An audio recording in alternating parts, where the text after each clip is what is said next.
Hey everyone, it's Nikki, and on today's episode of Furry Reviews, I'm going to be talking about the first season of Tuca and Bertie. Tuca and Bertie was a Netflix show, but for season 2 and hopefully onward, it will be on Adult Swim. The show is created by Lisa Hannawalt, the production designer of BoJack Horseman, and animated by Shadow Machine. It's a 2D animated series, and the first season premiered on May 3rd, 2019. The show follows best friends Tuca, a loud and boisterous party girl toucan, and Bertie, a more shy, nebbish songbird, as they navigate adult life. So I first want to start off with some of my favorite moments from the show. It only has 10 episodes so far, but there is a lot of great stuff happening. First off, I just want to say, everything to do with Speckle. I love Speckle. He's just a great 10 out of 10 bird. The funniest scene with him, though, had to have been when he was designing a house and his supervisor was like, oh, that window doesn't look structurally sound. And he makes an X through it, or like a cross through it. And then he ends up getting promoted. That was just a very funny moment. I also really like, he's a background character, but I like Dapper T-Dog. I will say, when he premiered in the first episode, there's a scene where he's kind of like giving a soliloquy to his beloved boyfriend, or the one that got away.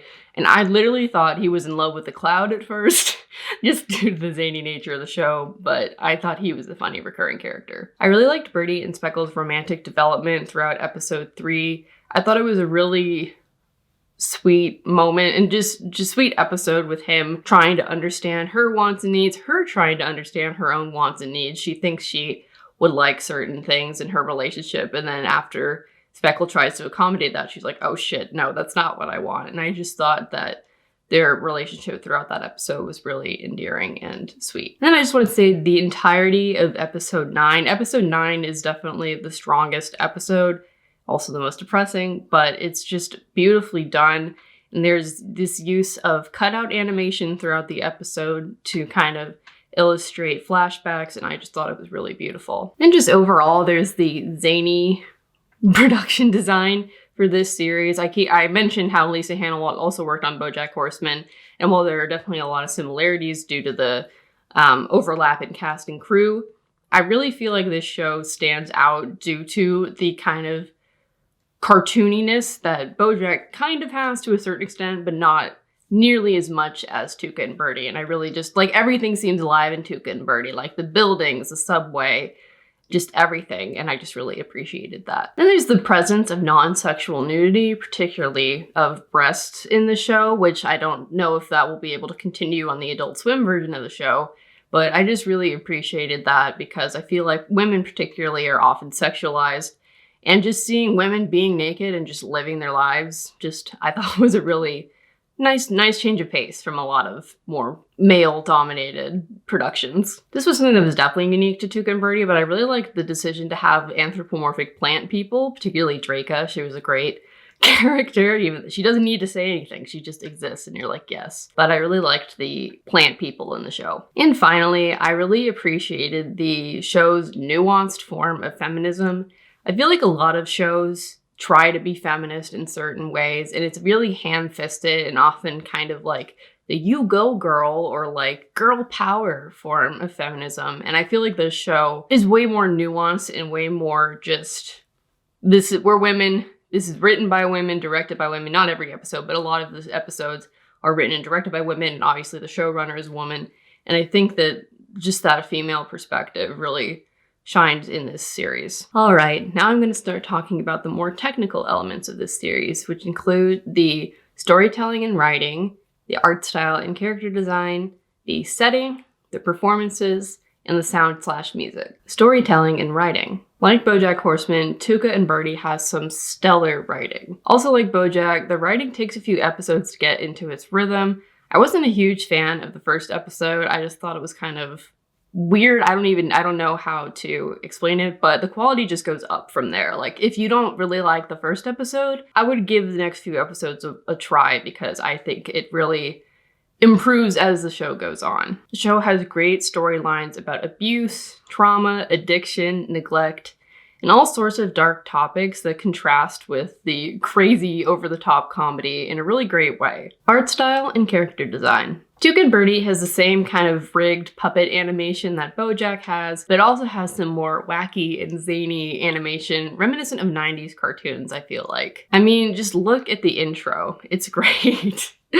There's also some cool animation shifts throughout the series, like this kind of yarn style when Tuca is having a flashback to her childhood, or as I mentioned in my favorite things, the cutout animation when Bertie has a flashback in episode 9. Setting. Like I mentioned in my favorite parts section, the world of Tuca and Bertie is a lot zanier. I feel like I've said that word like a million times. Can you tell I've been watching Animaniacs? I feel like it's a lot zanier than BoJack and even most other adult animated series. I made the comparison to Animaniacs because there's not really an adult equivalent, I feel like, other than Super Jail, which is zany in a very different way. There's a lot of surreal background gags and character designs, and I think the production design choices to make it more kind of lighthearted really suit the lighter tone of the series while working as a nice juxtaposition for the heavier scenes. I think part of this has to do with the fact that Tuca and Bertie takes place in an unnamed location. It looks like a Midwestern town somewhere like Chicago or somewhere in the Great Lakes region, but it's never named in the show, which contrasts with the fact that BoJack takes place in like real locations like Hollywood or Hollywood. I also think that it's interesting how this show mostly focuses on bird people. I mean, like I said, there are plant people and there are other mammalian animals in the show, but it's focused mostly on birds, but not ducks, which is something pretty rare, I think, in anthropomorphic media. There are a lot of duck shows, and there are a lot of mammal shows, but there are not a lot of shows with just birds that are not necessarily ducks. Performances. The performances in this series are great. Tuca and Bertie are like so well cast, it's unbelievable. And they embody the impulsivity and dorky neuroticism of their characters very well. I also love Steven Yeun as Speckle, my favorite character. And I was really surprised by Reggie Watts as Pastry Pete. I've never heard him play a character. I think this is the first time he's played like a fictional character, let alone someone that is so unlike his real life persona. Sound and music. This series has some really catchy songs that go with its upbeat kind of vibe. I particularly like there's an episode where Tuca has like pubic lice and there's a sex bug song and it's a really great scene. It sounds really gross saying it, but it's actually a really funny episode. So before I wrap this review up, I wanted to make some comparisons with other media that I could think of. The obvious one is BoJack Horseman. Obviously, there's a lot of overlap between the production team behind BoJack and the production team behind Tuca and Bertie. Lisa Hanawalt was a production designer for BoJack and is the showrunner for Tuca and Bertie. Raphael Bob Waksberg is a producer on this show, I believe. And there's some cast overlap between the two shows, although none of the main actors are on one show and also on the other show. Then another show that this show kind of reminded me of was Rocko's Modern Life. I feel like Tuca and Bertie is almost like the contemporary Rocko's Modern Life for an adult audience as opposed to the kind of 90s Nickelodeon audience. But just the setting, the world design, the characters, I really felt a similar vibe between the two shows. So my final thoughts on the show are that it's a really, really great show with a lot of heart and awesome female characters. And I'm so glad that it got renewed for a new season on Adult Swim. I remember when the show was canceled, everybody was like up in arms about it. How could you cancel this show? It's really great. It's just starting to get its footing. And then you're like, oh, no, we're going to cancel it. So I'm glad Adult Swim picked it up. I'll miss the plant boobs though. Maybe the plant boobs will return. I'm not sure. I think because it's cable, you can't have that kind of nudity, but I'll take what I can get. Thanks so much for watching, and I'll see you in the next video. Bye!